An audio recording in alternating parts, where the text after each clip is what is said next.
Hi everyone. I can see a couple of people just waiting in the lobby and the attendee numbers picking up now.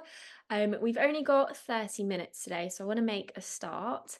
But just so that you guys know, today we are joined by E.ON, which is very exciting as it's the first time that they've hosted a live event with us.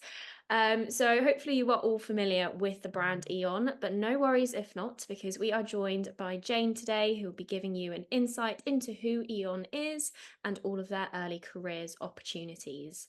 Just so that you guys are aware, this webinar will be recorded and shared with you post this event. We've also got a little Q&A section, so feel free to post your questions in the chat there. Otherwise, you can post your questions in the booth that E.ON has live throughout the day, and I will be sharing all of these questions with E.ON after the event. For all the students that do attend and ask a question today, you will also get a little certificate. And teachers, if you are also watching, we will share that certificate with you so you can share with your students. So whilst a few people are still being admitted in from the lobby, I'm going to pass it straight over to E.ON. Thanks, Malika. Morning. It's great that you can join me today. My name's Jane Branscombe and I work in early careers at E.ON. Specifically, I manage our degree apprenticeship programme. So the purpose today is to give you an understanding of degree apprenticeships at E.ON to help you decide whether they're the right option for you or for somebody that you know, whether that's now, joining us in September 2025, or whether that's at some point in the future. And if you are interested in applying for us, I'm hoping to give you some information that would help you understand the experience that you might have when you go through the application and selection process, and also if you then join E.ON as a degree apprentice. So I'm going to share some slides to make this easier.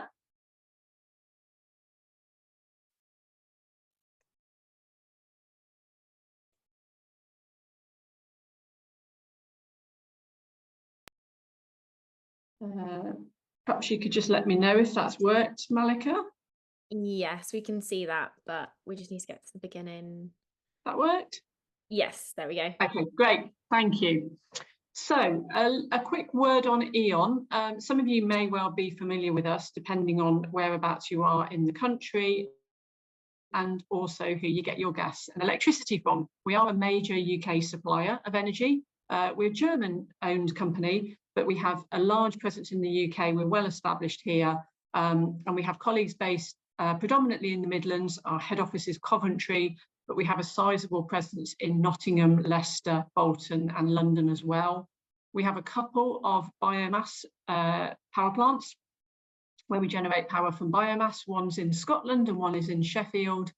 And we also provide a range of products to customers, whether that's people at home, so things like EV chargers or solar panels, right up to massive industrial users of electricity who perhaps have a small power plant on site to generate their own power, or a heat recycling unit to make sure that they're as efficient as they possibly can be. So virtually all of our degree apprentices are based in Nottingham. We have in the past, and we may again, offer limited opportunity in Coventry. And this year there is a very small opportunity to be based in Sheffield, but predominantly our degree apprentices are based out of our Nottingham office. What that means in practical terms is that if you want to work for us as a degree apprentice, you either need to be living somewhere that's commutable or you need to relocate. Some of our degree apprentices continue to stay living at home and just come in and out of the office in Nottingham as and when required. It's a hybrid working setup, so nobody needs to be in 5 days a week. Or we have some degree apprentices who relocate. That might look like going into shared houses with other degree apprentices, shared houses with other students, taking a room in halls of residence or private student accommodation. So a whole range of options there. I believe we're a really good employer. So I have got 20 years service with E.ON. I wouldn't have stayed there if I didn't feel that they'd looked after me and developed me. But don't just go by what I say. You can see there that we have been recognised externally as well for the way that we treat our employees. We've got around 8,000 colleagues in the UK, and about between 300 and 350 of those are currently engaged in an apprenticeship. So not only do we recruit people to join E.ON as apprentices, but we also use apprenticeships as a way of developing our existing colleagues as well. So we are an organisation which very much sees the value of apprenticeships as a way to recruit and to develop colleagues. So we have a huge range of roles across the company. Some of them are quite general and would be similar in other companies in completely other industries and other sectors. So accountants and finance specialists, that's a fairly standard role. We have others that are more specific to the energy industry, so the environmental specialists, for example. Their work will be very much around energy efficiency and sustainability and emissions. And then we have roles like highways lighting technicians or smart metering technicians, engineers, who are working very specifically on E.ON projects. There's real opportunity for progression and career change, as you would expect in a company of our size. So I don't want to spend too much time talking about what an apprenticeship is. I'm sure those of you on the call today have perhaps already heard some of that today and are already aware. But just to say that E.ON does offer a range of apprenticeships at different levels and in different topics of study as well. Currently, we are accepting applications for level 2. That's a street lighting, installation, maintenance and cable jointing apprenticeship. That is based at 8 locations, mainly around the Midlands, but some of them going further north. And then we also have currently a level 3 mechatronics maintenance engineering apprenticeship that's open for applications. That one is based in London and in Nottingham. And then we have our degree apprenticeships. So information about all of our apprenticeships you can find on the early careers section of the E.ON website. There will be a QR code that pops up later. In fact, you can probably see it over my shoulder as well. But if you just Google E.ON and early careers, you will find the section of the website, and that is both has more information, more detail about each of the apprenticeship schemes that we offer, and that's also where you would apply if you're interested in an apprenticeship. I'm going to really focus on the degree apprenticeships, the higher level ones. So that's level 6, which is equivalent to a bachelor's degree, and level 7, which is equivalent to a master's degree. The closing date for those ones is this Sunday. Okay, the first stage of the application process is not too arduous. So if you are interested, I would really encourage you to check out the website and put in an application before it closes on Sunday. So the first thing I would say about a degree apprenticeship is it's not an easier way of getting a degree. Every year around the time the results come out, I get a couple of calls from parents saying that their young person has just missed the grade for their offer for university. Can they do it as a degree apprentice? And generally the answer is no. A degree apprenticeship is as academically strenuous as going the full-time undergraduate route. It's not an easier way. It's a different journey and a different experience to the same end result. University is right for some people, degree apprenticeship is right for others. It's just a question of doing your research and finding out the differences and seeing which is going to appeal to you. In terms of a degree apprenticeship with E.ON, the starting salary for those joining us this September is currently £19,350. We do review that. There is a chance it will increase between now and September, but that is what it stands at the moment. You don't need to pay your tuition fees to the university or training provider. And as with all apprenticeships, you spend 80% of your time working for E.ON on placement, and that's rotating around the business, and 20% of your time engaged in your studies. That might be personal study, private study, that might be doing some study virtually online, and it might also mean being on campus in person. And that varies from scheme to scheme. So it could be day release, you might go in the same day every week throughout the academic year, or it might be a block release, which could be 2 consecutive days, 3, 4 or 5 at less frequent intervals throughout the academic year. On the whole, we try to work with universities that are geographically close to where our degree apprentices are based. So if you're based in Nottingham and you're going through Nottingham Trent University or Nottingham University, then that's very straightforward. But we do work with some other universities that are far further away, York St John and Leeds Trinity, for example. When you go there on placement, E.ON covers your transport and accommodation costs so that you're not out of pocket at all for pursuing your studies.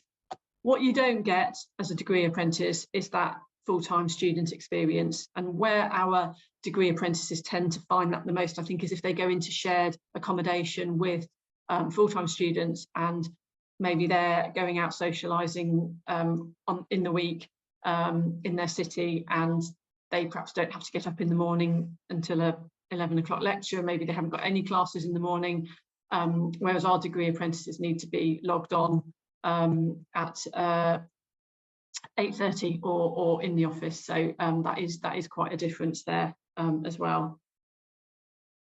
So the degree apprenticeship programme at E.ON, you can see down the right-hand side there, I hope, the list of universities that we are working with currently.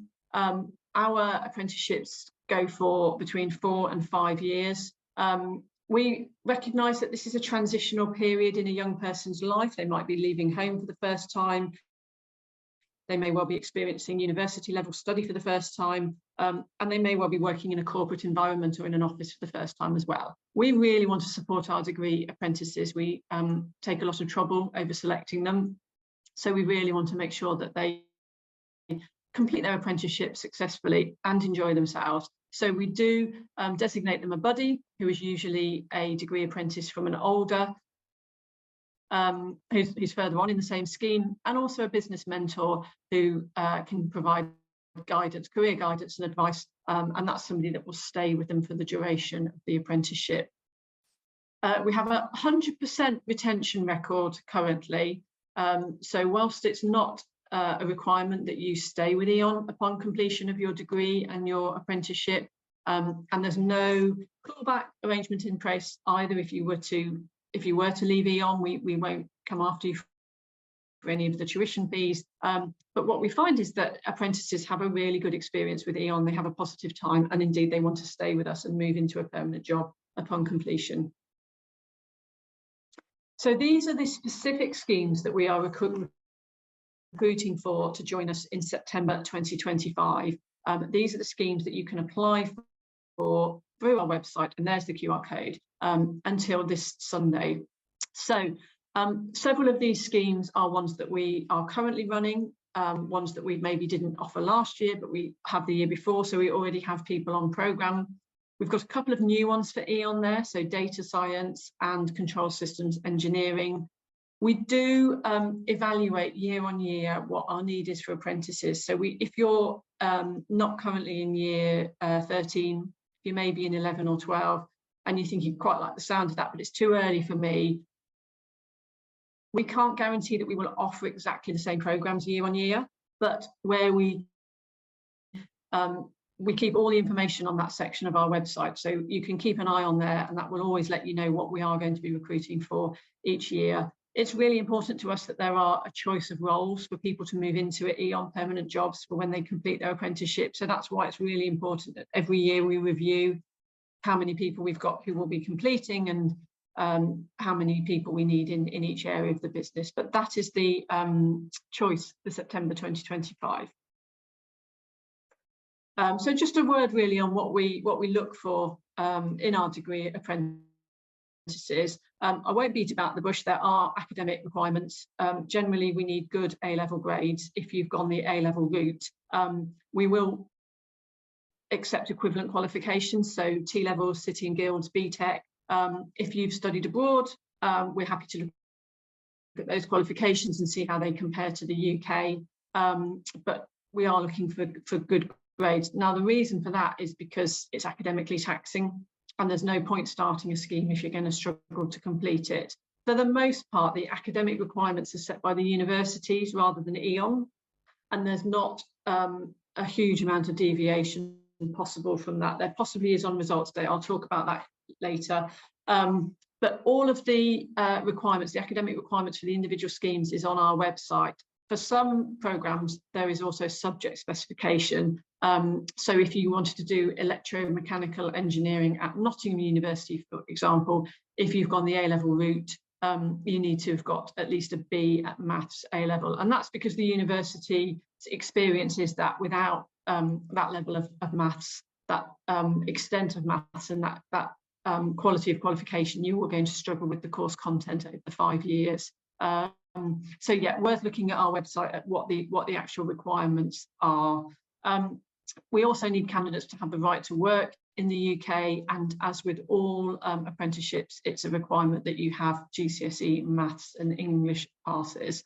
Beyond that, I'm looking for people who can convince me that they know what they're applying for, that they've done some research, they understand the programme, what they'll be doing, what they'll be studying, how they'll be working for the duration of the apprenticeship, that they're clear that the degree apprenticeship route is the right one for them, that they want to do it in that programme they've applied for, they're interested in doing it in the energy industry, and they're interested in doing it at E.ON. It's as simple as that, really. There's no trickery around it. It's just making sure you know what you're going for, and then being able to talk about your life experience and how that makes you well equipped for this apprenticeship. The process itself, we try and keep straightforward. So the initial stage is the online application. The closing date for that is Sunday.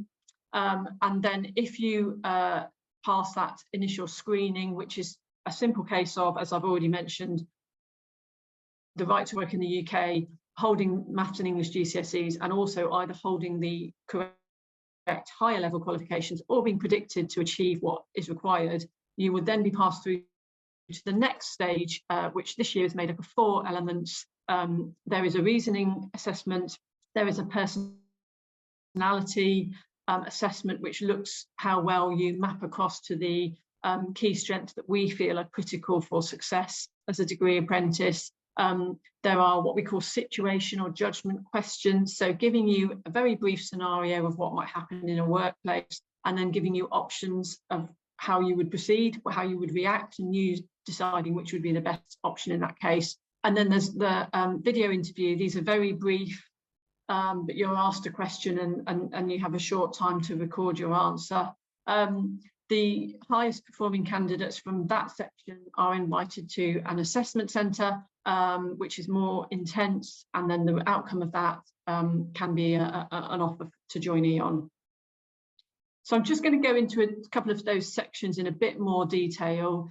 The assessment centre is held in our Nottingham office. It will be in March and April. We usually run one in the morning and one in the afternoon, so you're looking at being on site for around about 2 to 3 hours for this, and you'll be asked to complete a range of activities. It can vary according to feedback from previous years and what scheme we're recruiting for, but it would almost certainly have an interview component. It's quite likely to include a presentation, just a brief presentation, but one that you bring prepared, so you would have been given the topic a week or so in advance. It could include a case study where you're given information about a business situation, and that's for us to get an idea of how you're able to assimilate the information and just see if you're, and then talk it back through with the assessors, or there might be some sort of group exercise, which is an opportunity to see how well you work with other people. It's quite intense, and it gives E.ON a really good look at candidates, but it also gives candidates a really good look at E.ON. I think over the course of that assessment centre, individuals get the chance to think, do I like the look of the company? Do I like the people that I've met? Do I see myself fitting in here? And as soon as we've completed all of the assessment centres for one particular scheme, we contact candidates with the outcome. That could be one of 4 things. So it could be an outright rejection if you've performed, but we feel we've seen stronger candidates or those that are a better fit. It can be an unconditional offer if you're already in possession of the required qualifications, a conditional offer if you're perhaps still at school or college and finishing up, and then it could be that you're on a wait list. There's a long time between us making offers in March and April and people joining us in September, and people's plans change. So if we have somebody that withdraws from the scheme, then we might get in touch with somebody else and say, what's your situation? are you still interested? We can now talk about offering you a place. For those candidates who've had an offer from us, we are very mindful that for a lot of them, they will be in the midst of exams, and this is a very busy period for them. So we gauge how much contact to give people, but we do keep warm with them. We start the onboarding process, try and get some of the admin done before September. And once the exams are all over, we have a really nice day together in Nottingham. That's an opportunity for people to meet up with one another. Quite often people are talking about living arrangements if they're going to relocate. So there's an opportunity to go into that in a bit more detail with your peers. And then on results day, the early careers team is on the phone very early with candidates, just checking what results they've got. If candidates have slipped one grade, we liaise with the universities to see if that's acceptable to them. From an E.ON perspective, we know it's not just about the academics, and because we know the candidates quite well at this point, we've spent quite a lot of time with them, we are usually happy to accept a slipped grade, and sometimes the universities are and sometimes the universities aren't, but rest assured on that day we are the liaison between the candidates and the university, and we do everything we can to try and make that work. But by the end of the day, everybody will know whether or not they are able to join us at the start of September. So that's it. I think there might be some questions, so I'm going to stop sharing this and take questions. Thank you so much, Jane. That was super, super helpful. Definitely seeing all the different business areas. And we have probably got the most questions we've had so far. If you can hear the pinging in the background, that is the booth asking questions.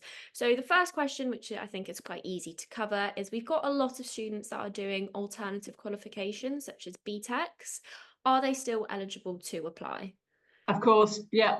So for most of the individual roles, we specify the academic criteria, and it will list those alternative qualifications. So absolutely, it's not a simple case that you have to be doing the A-level route. We will accept alternative qualifications, and there's information under each scheme of what that needs to look like. If you're doing a BTEC, it might have to be a BTEC in IT or something related to that if you want to do digital technology, for example. But yeah, absolutely welcome to apply. Thank you. And then the next question is from a student that says a couple of the different business areas look quite interesting to them. How do they, or do you have any advice on how they can figure out what is actually best suited to them? Yeah, absolutely. It is one of our conditions that you only apply for one of our schemes. Now, the reason for that is, as I said, I need to be convinced that you know what you're applying for and you really want to do it. If you've applied for more than one, then I would say you're not entirely sure. But what I would say is, if you look at the apprenticeship standard for the programme that you're interested in, now you can find that by Googling, and it's on a government website. But what that tells you is exactly what each apprenticeship covers, the structure of it, what it includes. Now that will be the same regardless of which employer you go through, regardless of which training provider offers it. That is the content of that apprenticeship, and that is what you will cover. And I would really drill down and look at that and decide which area therefore is of more interest. And then I would also look at the company that you're interested in website to see what the work side of that apprenticeship will look like, what it will give you exposure to, and I would make your decision based on that. Thank you. That is really helpful. And I think also as a student, you need to reflect a little bit about what interests you potentially outside of school as well. What are you reading news articles about? What are you keeping up to date with? And you'll sort of know inside what areas you're attracted to. Why did you pick the subjects that you did? A bit of like self-reflection is always quite helpful. Appreciate it's quite a big decision for you to make. So the next question is about the block release, hybrid learning, the actual structure. I think you did mention that it does vary from course to course, but is the block release something issued by E.ON? Is it something that you pick? How does the learning work? How do you manage your time? If you don't mind just elaborating a little bit on that blended learning approach, that'd be really helpful. Of course, it does differ from scheme to scheme, and it is set by the training provider, not by E.ON. We do have information on our website again about what that might look like. It is subject to change. So if you do day release, usually the day of the week changes for each academic year. Universities review it based on feedback. They might change how they're doing it. But have a look at our website for the particular scheme, and there's a little bit of detail. But then if you want to look at the training provider's website, that will give you more information about that, because there's huge variety. It could be day release every week. It could be in for 5 consecutive days, 4 times a year. It could be in for 2 days every 10 weeks. Massive variance on that, but that's set by the university. And then in terms of if you're not on a day release, if you do block release, when you haven't got those weeks, essentially your personal study leave translates to 1 day a week. And what we say at E.ON is please try to avoid taking that on a day where you've got critical team meetings or you're going to miss out on really important stuff. But otherwise, it's essentially up to you what day you want to take, and you can flex that as well. So it might make sense for 1 month to do it every Monday. If the work is released on the Monday morning, another month you might feel like a Thursday is a good day to get that done. So there's a degree of flexibility around how you make up your 20% of study time, but in terms of the block release, that is set by the university. Great, thank you. And then the next question is about reasonable adjustments during the application process. So we've got a student here, or a couple actually, neurodiversity, ADHD, autism. Who should they get in touch with if they do require these reasonable adjustments, and how do they do it? So we've tried to make it really easy for people to start this conversation with us. On our application form, it asks about this. Whether you feel you need any reasonable adjustments. And so what we can do is it has to be done on a case-by-case basis. If we were to implement generic reasonable adjustments, they would be advantageous for some people, but no help whatsoever for others. So it has to be on a case-by-case basis. So just indicate that on the form. If you've got an idea of what that reasonable adjustment would look like, indicate it. If you need a discussion with us in terms of what are you going to ask me to do at Assessment Centre in more detail so that I can decide what adjustment I need, we'll have that conversation with you. So please don't be put off. Just give us the chance to talk to you, and we can see what can be offered to you and how we can best support you. Great, thank you. And then I think we've got time for maybe 2 more questions, but they're still coming in thick and fast. So we've got a student here who's doing the EPQ, so the Extended Project Qualification. She has asked if there are any conditional offers that are being placed on this. How can she potentially use her EPQ in interviews to support? Just, have you had any sort of experience with students applying with their EPQ? We do have some people who apply to us with an EPQ. It gives us a better indication of broadly what you're capable of. It's sometimes a factor if you're doing it alongside A levels and the A level grades are maybe not exactly what your need is. So it certainly can be supportive in that regard. You might get an individual offer if that's the case for you. But in terms of interview, I would just bring it into the conversation. So most of these interviews tend to be competency based. So you're asked for examples of where you've done this, that, or the other. And I would say an EPQ gives an indication of a very high level of motivation, of being able to work on your own initiative, being able to work independently. So it's definitely something that you could bring up when you're asked about those sorts of areas, how you feel it's benefited you, and that's the way to bring it up in interview. Perfect. And then we've got one more question, which is just about advice generally. So when you're going into the application process, there's loads of different stages. You might be getting rejected elsewhere. Do you have any advice for all of these young people who have joined today in applying for an apprenticeship at E.ON? Yeah, of course. I've got some specific advice and I've got some general advice. The first one is I would not suggest being overly reliant on AI. The best case scenario with that is that you give exactly the same answer we've already heard from somebody else because you've put in exactly the same search term. That otherwise you come across as inauthentic. And if we're asking you about your motivation and your interest in something, and it's scripted and it's come through AI, we usually pick up on that, and I don't think that's giving the best account of yourself. So bear that in mind. Make sure you read all of the instructions. We're not trying to trick you. We just want to know why you're applying, what you're going to bring, what makes you suitable. So just be authentic, be honest about that. And if you're applying for other schemes and you get rejected, ask for feedback. You've invested time into this process. Try and find out what you could have done differently. Thank you so much. So, thank you to everyone who has joined us today. Please feel free to continue to ask questions in the E.ON booth, which is live on the website that you've joined on today. I'll be sharing all of the questions that we did not get time to answer with E.ON, and then we will send you an email directly with the recording so you can watch this presentation back as many times as you like, as well as with all of the answered questions. Quite a few students have asked for timelines, have asked for when apprenticeships are live with E.ON, how they can find out more information. So in their booth, all of these links and the QR code that was shared today is all live and ready for you, as well as on the Success at School website and on the E.ON website. If you type in early careers, you should be able to find anything. But as I've mentioned, we will be live on this booth all day. So any questions at all, reach out and we will be happy to help. And then a massive thank you to Jane and E.ON for hosting this really insightful webinar. Hopefully you guys all feel really inspired to maybe apply this year as there's still a couple of days left, or perhaps take this knowledge and apply next year. Thank you so much. Hope to see you in our next couple of sessions that are live after lunch. Otherwise, have a lovely National Apprenticeship Week and thank you once again.